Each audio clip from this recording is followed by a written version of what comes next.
Classificação indicativa. Livre para todos os públicos.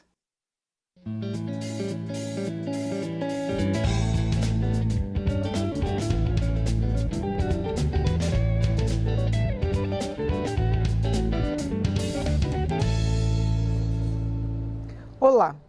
O marco legal do saneamento está em debate no Congresso desde a edição de uma medida provisória que altera várias leis do setor. Diversas comissões já realizaram seminários nos estados e na Câmara para avaliar as alterações para o saneamento básico. E de acordo com o Sistema Nacional de Informações sobre Saneamento, cerca de 100 milhões de brasileiros não têm acesso à coleta de esgotos, o que representa 2 vezes a população da Espanha.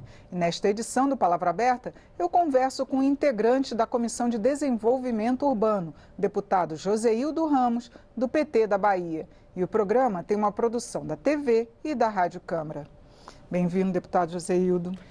Eu é que agradeço, Regina, eu agradeço o convite e quero me congratular com todos que nos ouvem e que nos assistem pela TV e pela Rádio Câmara. Estamos aqui à disposição para debater um assunto de interesse maior da sociedade brasileira. Com certeza, deputado.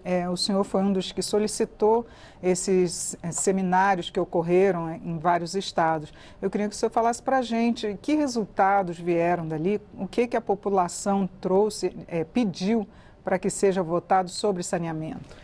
Olha, a primeira coisa que a população pediu não nos surpreendeu, é de que uma mudança tão grave, inclusive ferindo aspectos constitucionais, não deveria vir por uma medida provisória.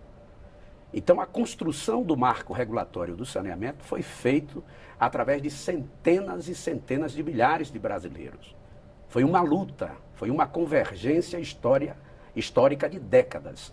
E uma medida provisória, sem a urgência revelada, não poderia estar discutindo coisa dessa maneira. Inclusive, são várias leis que a medida está alterando, né? A Lei de Diretrizes Nacionais do Saneamento, a 11.445, e a lei também de 2005, que define os consórcios públicos, né? Interfederativos, inclusive.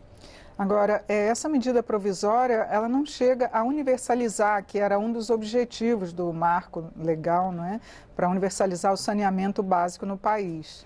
Ao contrário, além de eivada de vícios constitucionais, da forma como ela veio redigida, ela vai dificultar a universalização dos serviços, mesmo porque no momento em que ela vem como uma luva, exatamente para encaixar os interesses privatistas, não vai ser o lucro presidindo os serviços de saneamento básico no país, que historicamente foram prestados pelas empresas públicas, que vão fazer a universalização. Mesmo porque existe um instituto importante, o subsídio cruzado, que essa medida provisória ataca frontalmente.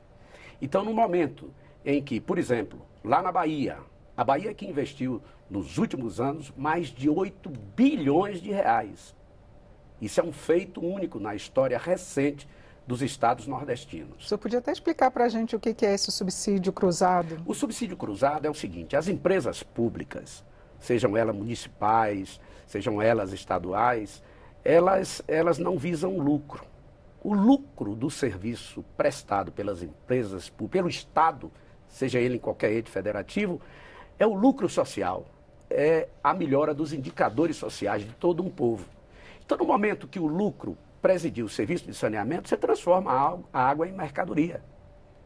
E o que é pior, essa medida provisória, ela afeta todo o sistema, porque além de desestruturar o setor de saneamento, ela também joga uma treva enorme, porque cria um ambiente de insegurança jurídica. E aí certamente vai afugentar exatamente o alvo que ela preconiza na sua edição, que são as empresas privadas. Pois é, até seria bom que o senhor explicasse essa parte da entrada das empresas privadas, porque se os governos estaduais e municipais não estão conseguindo cumprir com essa universalização, é isso que alega o governo federal, que aí com a privatização poderia abranger um número maior, não é, de cidades.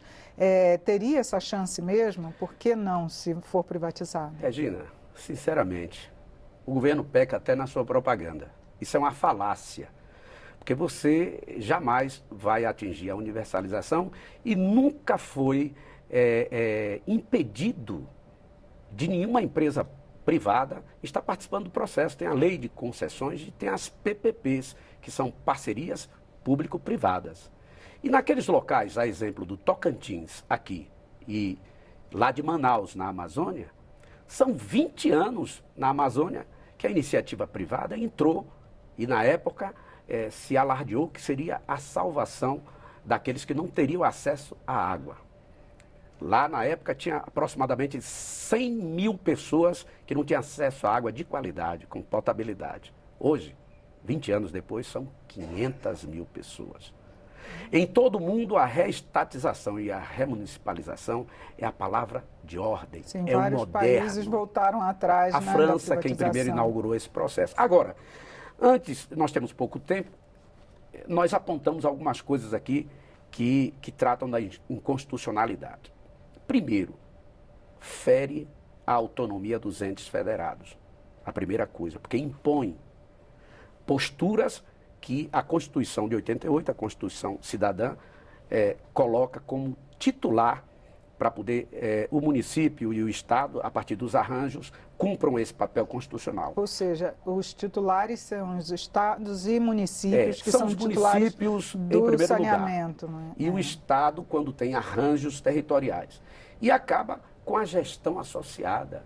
Nós não podemos fazer licitação quando você vai delegar serviços para um outro ente federado. Então, nós não podemos confundir entes federados com empresas privadas.